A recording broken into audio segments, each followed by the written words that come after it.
So, Dave, 25 years into the business. Tell me about your experience, what you think's changed, how we've developed as a company over those 25 years, how the landscape's changed. Wow. Big question. Yeah, I mean, 25 years, which is, it doesn't seem like it's that long. If I think about things that have gone past, 2023 info security events in London in that time, minus the ones we missed because of the pandemic, and the way everything's changed. I mean, I was the first technical consultant that we ever recruited from a security point of view. There were only 3 or 4 security resellers in the whole of the UK when we created that business. And it's the thing that astonishes me is that because of the way the demands of the infrastructure and security has changed, the business and everything that's around it has changed because of that.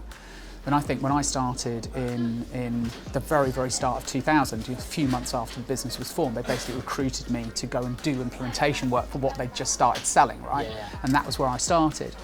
But I'm of an age where I'm pre-millennial, right? I'm Generation X, and I was not born a digital native. We were not born into a digital world. And when we started this business in 2000, and in 99 rather, and then into 2000, email addresses weren't even a given.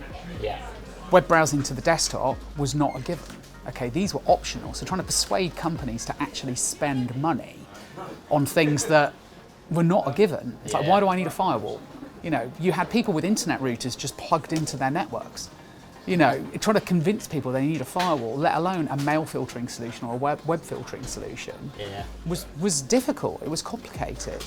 And now you think people have got more complex security solutions running on their internet router at home than we were selling into big business in 1999 and 2000. It's changed so much, and the demand and the reasons have changed so much. And I think, we had 3 products. We were basically selling 3 products for the first 2 years. We were selling checkpoint firewalls, and we were selling ClearSwift Mail Sweeper, as it became, ClearSwift Mail Sweeper and Web Sweeper, or Mime Sweeper, as it was just universally called. That was it. And then WebSense, obviously, shortly after that. Yeah. That's all we were selling. We didn't have anything else to sell. We were protecting businesses from the internet.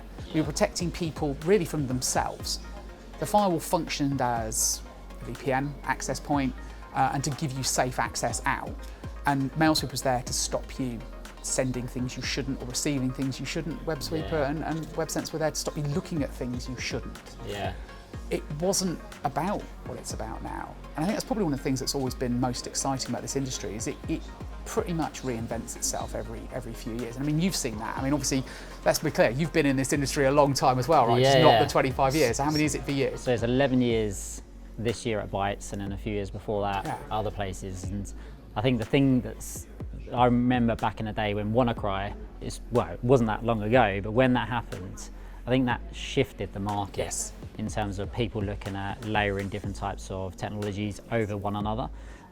So I think around that time probably EDR was formed and everyone was like, what is this? Yeah, absolutely. How am I going to manage EDR? First of all, and now it's the norm. It's like you should not have EDR. So with the WannaCry piece, you said it was very much a game changer for the industry, wasn't it? It was changed big time, And it just spread so quickly. I think it just took everyone by surprise. Obviously affected a ton of companies, a lot of infrastructure, a lot of critical national infrastructure as well. And I think that changed definitely how the vendors operate, also how we think about cybersecurity ourselves, how the board think about cybersecurity, which I think has definitely probably changed since 25 years ago. It's still probably a challenge today, but it's definitely more cyber aware at the board level. Yeah.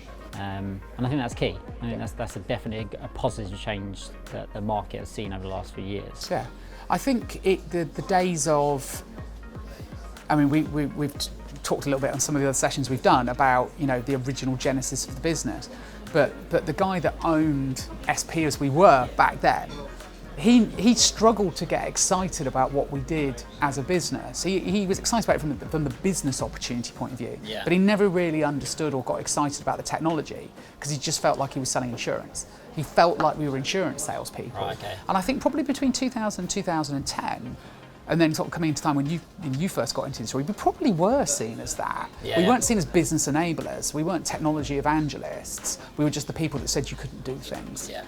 And that has just changed so much now. Security solutions are business enablers in their own right. Everything gets stitched together and weaved together in terms of connectivity, security. Exactly. I'm wondering whether the big question is, what does the next 25 years do you know look what? like? I mean, scary to imagine. Well, I mean, if I'm still in it, something will have gone wrong. Let's be clear. I mean, I'll be way past retirement age if I was still in it. I don't know, because not only has the landscape changed so much in the last 25 years, the state of change is accelerating all the time. Yeah. The state and the rate of change is accelerating continuously. We've done the last 5 years, you know, we couldn't have done in the 10 before that. No. You know, smartphones are more powerful than PCs were 10 years ago. Coding takes less time, development takes less time. We've got the challenges of quantum encryption.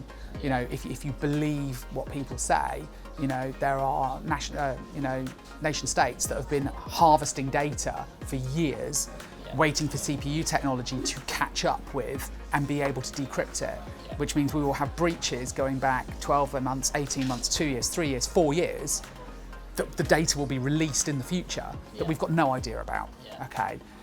What I do know is that continual cat and mouse game of better tech being applied to adversaries, better tech being applied to defenders, and for people like us who are genuinely actually interested in it. Yeah. You know, I don't do it for the money. To be fair, I never have done. I'm interested in the tech and I love the topic and the application of tech to security. We'll keep doing it. There'll be better tech in adversaries, better tech for the defenders. People like us who are still interested in it, it'll just keep evolving. It will keep evolving. I mean, I remember when Bytes bought SP, as it was, in 2011, right, and we became Bytes Security Partnerships. I remember people saying to us then, oh, I'm not really sure why they've bought you, you know, security will be a commodity business in 2 to 3 years. Right, that was 13 years ago, and look at where we are now. It couldn't be any less of a commodity business. It's less of a commodity business now than it's ever been. We're seeing more managed service sale than we've ever seen. You know, we're seeing more technical debt in terms of skills gaps than we've ever seen. Still one of the hottest areas out there to work in. Who knows? But it'll be exciting, whatever it'll be.